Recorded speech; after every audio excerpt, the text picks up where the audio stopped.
You can install behind picture frame. We provide an app on iPhone and Android.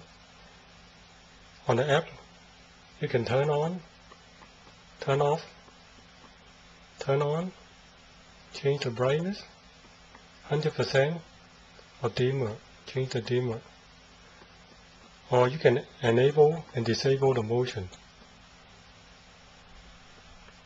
Disable the motion sensor. You can also change the time of when it will automatically turn off.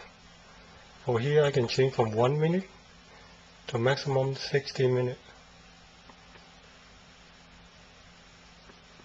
60 minutes. So after 60 minutes it will automatically turn off. Here I need to enable the motion sensor.